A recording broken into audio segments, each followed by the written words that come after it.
In the middle of a dense jungle, there was a place that looked completely ordinary. Tall trees, thick vegetation, the constant sound of insects and wind moving through the leaves. From above, it was just another green patch on the map. From the ground, it felt quiet, almost peaceful. There were no visible signs of danger, no military presence, no movement that would suggest anything unusual. But beneath that calm surface, hidden just a few meters below, existed something almost impossible to imagine. An entire underground world built by human hands. At first, no one suspected anything. Patrols walked through the area daily. Soldiers set up temporary camps, rested under the trees, and continued their operations without noticing anything strange. Yet, every night, something happened. Supplies would disappear. Shots would be fired from unknown directions. Small explosions would shake the silence. And by the time anyone reacted, it was already over. There were no enemies to chase, no clear direction to follow, no visible trace of where the attack came from. It was as if the jungle itself was fighting back. Commanders were confused. They increased patrols, expanded search areas, and brought in more equipment. They cut down sections of the forest, looking for hidden bases. They watched from the air, scanning every detail, every shadow, every movement. But they found nothing. No camps, no storage, no roads, no structures. It didn't make sense. The attacks were real. The losses were real. But the enemy seemed invisible. Everything changed the day a soldier noticed a small irregularity in the ground. It was nothing obvious, just a patch of earth that looked slightly different from the rest. Too smooth, too flat. He stepped closer, curious, and pushed his foot against it. The ground shifted, and suddenly, a hidden entrance revealed itself. A small opening, barely large enough for a person to fit through. Dark, silent, and leading straight down into the unknown. When they shined a light inside, they saw that it wasn't just a hole, it was a tunnel. Narrow, carefully shaped, descending into darkness before turning and disappearing completely. That was the moment they realized they weren't dealing with a normal enemy. They were standing on top of something much larger, a hidden network that had been there all along. What they discovered over time was beyond anything they expected. Beneath the jungle was a massive system of tunnels stretching for kilometers. These tunnels connected different areas, different villages, different hidden locations. It wasn't random. It was organized, carefully planned, built slowly over many years. This underground system didn't begin as a weapon. It began as a necessity. When bombs started falling and the surface became too dangerous to survive, people adapted. They went underground. At first, the tunnels were simple, shallow, short, just enough to hide from danger. But as time passed, they grew more complex. People learned how to dig better, how to build stronger, how to expand without being noticed. The ground itself made it possible. The soil was dense and compact, strong enough to hold its shape without collapsing. It allowed tunnels to remain stable even under pressure. This natural advantage turned the earth into a perfect construction material. With nothing more than basic tools and human effort, an underground world began to take shape. They worked in silence, mostly at night. Every movement was careful, every sound controlled. The soil they removed was carried away in small amounts and scattered far from the digging sites so no one would notice. There were no piles of dirt, no obvious signs of construction. Every entrance was hidden with extreme precision. Covered with leaves, grass, or natural debris, they blended perfectly into the environment. The tunnels were intentionally small, just wide enough for one person to move through. This made them difficult to detect, and almost impossible for larger, heavily equipped soldiers to enter. Inside, there was no room for mistakes. You couldn't stand fully. You couldn't turn easily. Every movement required patience and control. Over time, the system expanded deeper.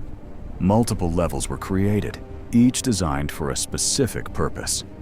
The upper level allowed quick access to the surface, used for movement and surprise attacks.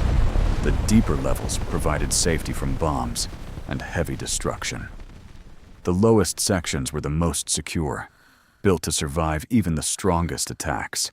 But the tunnels were not just pathways. They became a complete underground city. There were living spaces where people slept and spent most of their time. These spaces were small, uncomfortable, and completely isolated from the outside world. People lived for months without seeing sunlight, adapting to a life of darkness and confinement. There were also kitchens, designed with incredible ingenuity. Smoke from cooking fires was redirected through long, narrow channels that spread it out over large distances before releasing it into the air. By the time it reached the surface, it was almost invisible, impossible to trace back to its origin. Medical areas were built as well. In these underground rooms, injured people were treated with limited resources. Doctors worked under extremely difficult conditions, often using minimal light and basic tools. Despite this, they managed to save lives, proving that even in the harshest environments, human determination could overcome limitations. Storage areas held food, water, and essential supplies. Everything needed to survive was kept underground, hidden from view.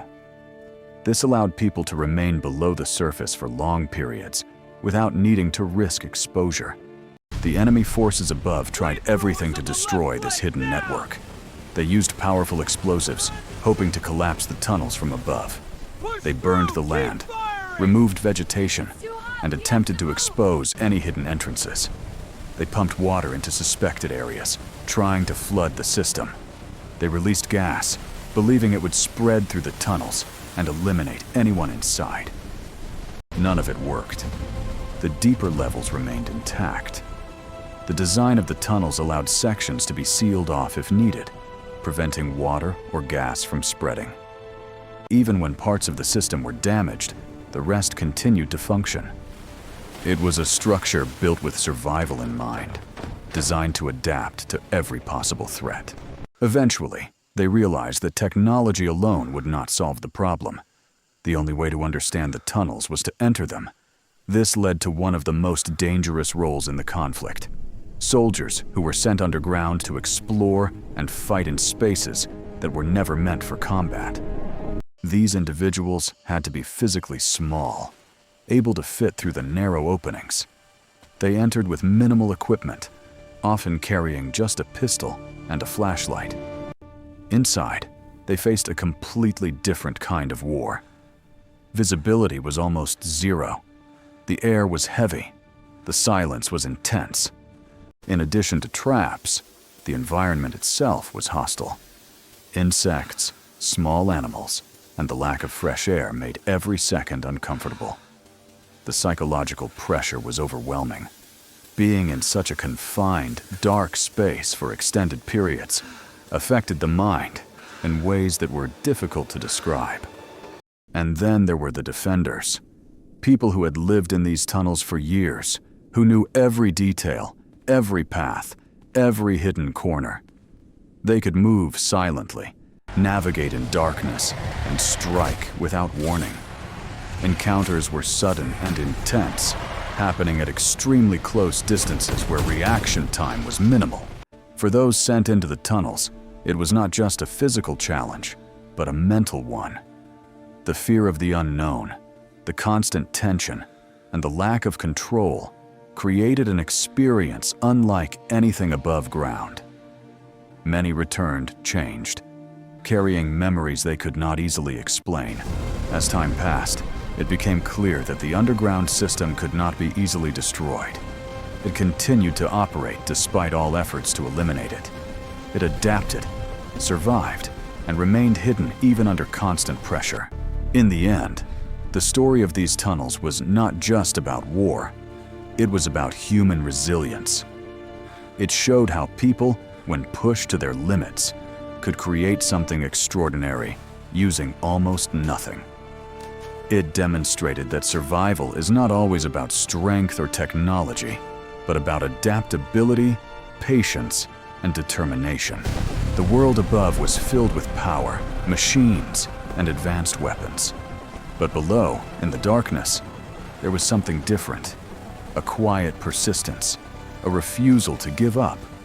And sometimes, that was enough to change everything.